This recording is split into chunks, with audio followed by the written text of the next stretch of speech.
kabarnya? Alhamdulillah. Semoga kita selalu dalam lindungan Allah Subhanahu wa Ta'ala. Baiklah, kali ini kita akan belajar mengenai bakteri. Sebelum itu, silahkan Ananda simak berita yang satu ini. Tahukah Ananda mengenai batu kerjan? Ini merupakan salah satu contoh penyakit batu kerjan yang ditularkan kepada bayi atau balita. Menurut salah satu berita, pada musim dingin tahun 2023, para ahli kesehatan di seluruh Eropa mulai menyadari adanya sesuatu yang aneh, yaitu kasus batu kerjan yang mulai meningkat. Bukan hanya di Eropa, bahkan di Amerika juga mulai melaporkan lonjakan kasus batu kerjan. Menurut angka statistik dalam laporan terbaru ECDC mengenai situasi ini, sebagian besar kasus di Eropa terjadi pada populasi bayi yang batu kerjannya bisa berakibat fatal.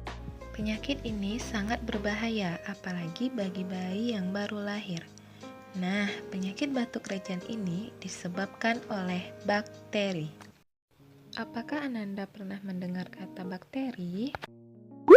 Sebelum kita masuk ke penjelasan mengenai bakteri, sekarang kita contohkan dalam satu ruangan, di mana setiap sudutnya terdapat banyak bakteri. Tidak hanya itu, bahkan di telapak tangan kita juga banyak terdapat bakteri. Nah, apa sih bakteri itu? Bakteri merupakan organisme bersel tunggal yang memiliki ukuran mikroskopik dan berkembang biak secara sederhana. Selanjutnya, ciri-ciri bakteri. Yang pertama, bakteri berukuran kecil atau mikroskopik. Yang kedua, bakteri mempunyai dinding sel. Dan yang ketiga, bakteri hanya bisa dilihat di bawah mikroskop. Ciri-ciri bakteri selanjutnya yaitu uniseluler. Yang kelima, bakteri termasuk kosmopolit. Dan yang keenam, hidup secara soliter atau berkoloni. Struktur tubuh bakteri. Yang pertama, kapsul, dinding sel, membran plasma, sitoplasma, ribosom, plasmid, pili, nukleoid, dan flagellum. Bakteri memiliki struktur luar dan juga struktur dalam. Materi selanjutnya kita masuk ke reproduksi bakteri. Reproduksi bakteri yang pertama yaitu pembelahan binar. Pembelahan binar merupakan suatu proses reproduksi aseksual setelah pembentukan dinding sel melintang, maka sebuah sel tunggal membelah menjadi dua. Adapun proses pembelahan binar pada bakteri yaitu yang pertama pemanjangan sel dan replikasi DNA pada sel induk, kemudian dinding sel dan membran plasma mulai membelah, septum terbentuk dan DNA terpisah, dan yang terakhir sel terpisah menjadi dua.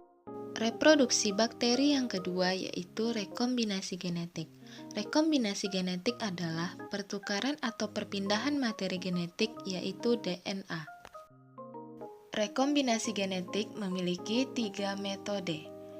Yang pertama, transformasi, yaitu proses pemindahan sebagian materi genetik dari satu bakteri ke bakteri lain.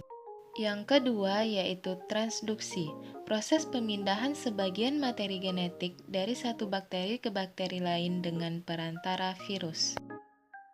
Metode rekombinasi genetik yang terakhir yaitu konjugasi. Konjugasi merupakan pemindahan sebagian materi genetik dari satu bakteri ke bakteri lain melalui kontak langsung. Selanjutnya, kita masuk ke pengelompokan bakteri. Apa aja sih dasar-dasar pengelompokan bakteri? Ada beberapa dasar pengelompokan bakteri, yaitu bakteri berdasarkan bentuknya. Selanjutnya, bakteri berdasarkan jumlah dan letak flagela. Yang ketiga, pengelompokan bakteri berdasarkan cara memperoleh makanan. Keempat, Pengelompokan bakteri berdasarkan kebutuhannya terhadap oksigen.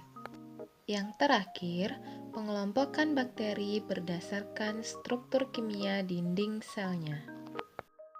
Adapun bakteri berdasarkan bentuknya dibagi pula menjadi 3, yaitu kokus atau berbentuk bulat, bacillus berbentuk batang, spirilia berbentuk spiral. Bakteri berdasarkan jumlah flagelnya dibagi pula menjadi 5. Yang pertama ada atrik, monotrik, lofotrik, amfitrik, dan peritrik. Selanjutnya, pengelompokan bakteri berdasarkan kebutuhan oksigen.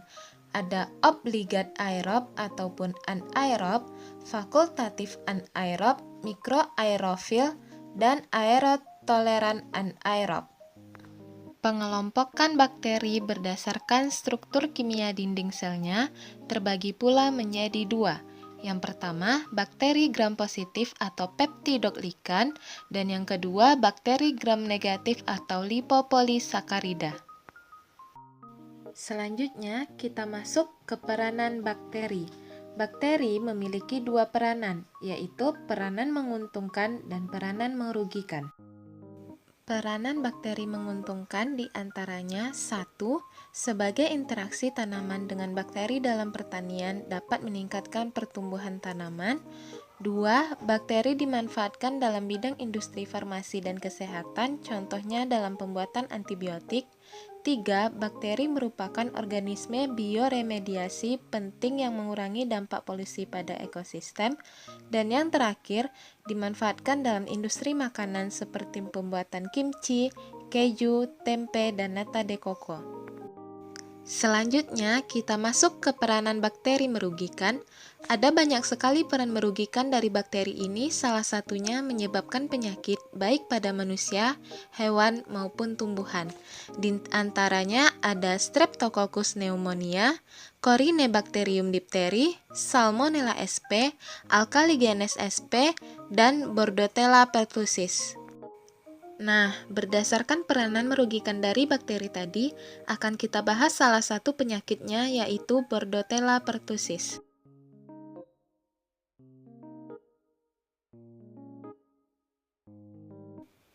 Tahukah Ananda penyebab penyakit batuk rejan? Penyakit batuk rejan atau yang dikenal sebagai pertussis adalah penyakit sangat menular yang disebabkan oleh bakteri. Penyakit ini ditandai dengan batuk hebat secara terus-menerus yang tidak terkontrol, kemudian akhirnya bisa menimbulkan sesak nafas.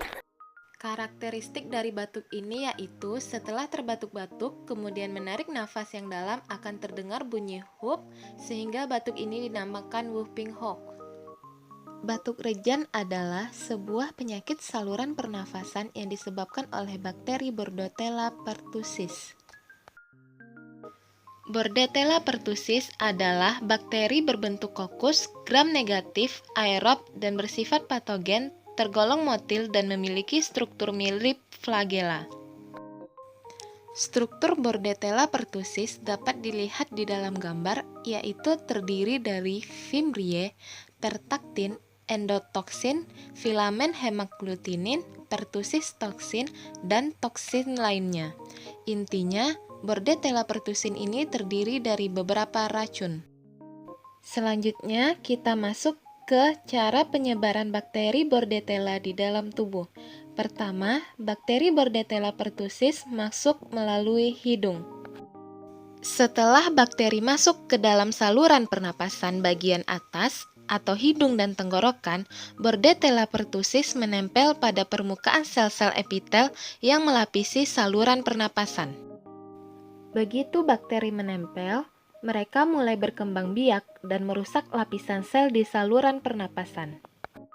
Setelah berkembang biak di saluran pernapasan bagian atas, bakteri ini bisa mengarah ke saluran pernapasan bagian bawah atau bronkus dan paru-paru, menyebabkan batuk paroksismal atau batuk spasmodik yang khas pada penyakit batuk rejan. Nah, gambar yang ditunjukkan oleh anak panah merupakan ilustrasi bakteri menempel pada permukaan sel-sel epitel. Berikut ini adalah beberapa faktor yang meningkatkan risiko seseorang menderita batuk rejan. Di antaranya, 1. Tinggal bersama dengan orang yang mengalami batuk rejan. 2. Bayi yang berusia di bawah 6 bulan karena belum cukup usianya untuk memperoleh vaksinasi. Orang yang belum mendapatkan vaksin DPT, wanita hamil dan lansia, sering melakukan interaksi apalagi kontak fisik dengan penderita, dan yang terakhir memiliki sistem daya tahan tubuh yang lemah. Tahap awal penyakit ini terjadi sekitar 1-2 minggu dengan gejala yang mirip dengan penyakit flu, yaitu mata berair, batuk ringan, tubuh kelelahan, demam ringan, hidung berair, dan bersin-bersin. Tahap kedua, di mana gejala-gejala berikut ini dapat terjadi selama 1-6 minggu, di antaranya kesulitan bernafas, tubuh sangat lelah setelah batuk, muntah, dan batuk keras. Batuk rejan atau pertusis dapat dicegah dengan cara 1. Imunisasi DPT atau difteri, pertusis, dan tetanus. Vaksin ini diberikan secara bertahap pada bayi dan anak-anak. Dosis pertama diberikan saat bayi berusia 2 bulan, kemudian dilanjutkan pada usia 4 bulan, dan dosis ketiga pada usia 6 bulan. Setelah itu, anak-anak akan menerima imunisasi booster pada usia 15-18 bulan dan 4-6 tahun. Cara pencegahan selanjutnya yaitu menjaga kebersihan diri, cuci tangan secara rutin dengan air dan sabun atau gunakan cairan pembersih tangan berbahan dasar alkohol. Kemudian, menutup hidung dan mulut saat batuk atau bersin, tutupi dengan tisu atau lengan baju bagian atas, bukan tangan. Pencegahan selanjutnya menghindari kontak dekat dengan orang yang sakit dan membersihkan dan mendisinfeksi permukaan yang sering Anda sentuh termasuk mainan.